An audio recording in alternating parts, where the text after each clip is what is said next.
Hi guys and welcome to another FIFA 23 video. So EA have given us the mid-icon player pick pack. Listen, I don't have the fodder to be able to do this pack. Yes, I've got the coins, but I want to save those coins to be able to buy a nice quality player off the market.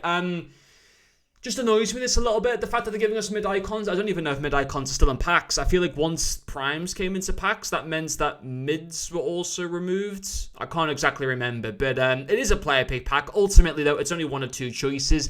And are there really that many, kind of outstanding mid-icons that you can get that are still, that not only go for quite a bit of money, not only go for more than what the pack requires you to get in the first place, but are actually really usable cards? There's probably no more than about 6 or 7 of them. And remember, there's 100 icons in this game, and every single icon has a mid-icon.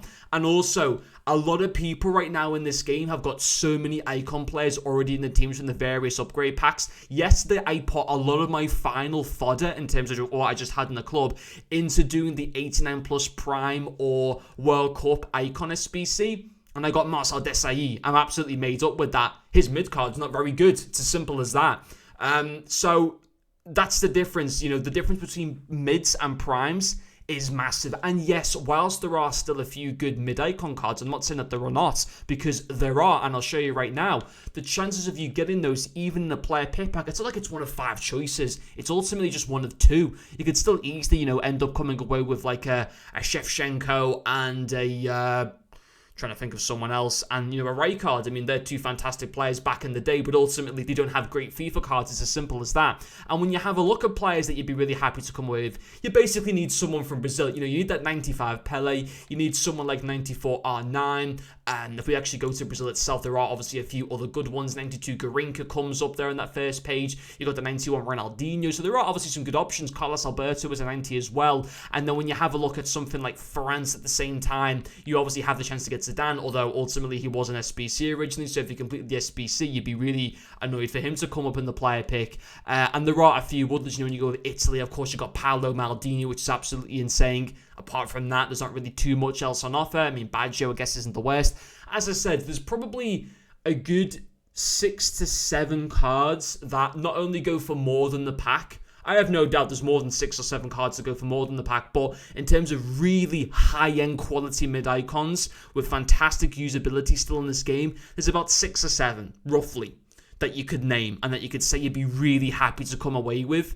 But there's so many people right now that already have better cards in their teams. I mean, look how many icons I've got. There's so many chances for me, even in a player pick pack, to get worse variations. I mean, in terms of mid-icons, I've already got Patrick Vieira, who doesn't even get into my team. And this is Patrick Vieira that we're talking about, who would be still probably one of the best players to be able to get. He's not even in my starting 11. It's as simple as that. It's just, for me, it's really not worth doing. And ultimately, I don't have the fodder. I'll even show you guys before we finish off this video. So will it be worth it to most people? I think for people that maybe have only been playing the game since Christmas, for example, I'd say it's okay.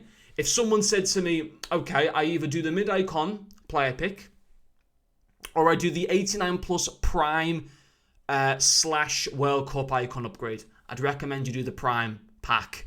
Even though it's on a player pick pack, I'd still recommend you do that one over the mid-icon upgrades, personally. Will most people agree with me than that? I'm not too sure. I think most people probably would agree with me. Even though the Prime pack is more expensive and it isn't a player pick, the better pool of players available is just so much greater. And as I said, yes, it's a player pick pack for the mid-icon, but it's one of 2 choices. It's not exactly, great out of this world. And as you can see, yeah, I've got this 87 inform from Girona.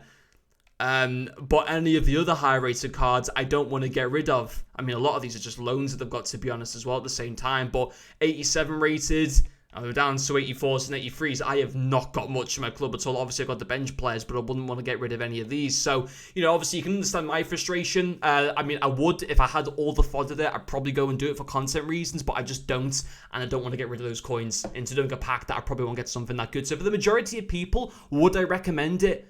No. If you're going to open an icon upgrade pack, you open up the 89 plus Prime or World Cup icon upgrade pack, where yes, it's not a player pick pack and you could still get something absolutely awful in that pack, but your odds of getting something that you're going to be more happy with and that holds more long-term value in, that's the one to be able to do. It's as simple as that. But anyway, guys, thank you for watching and I'll see you all later.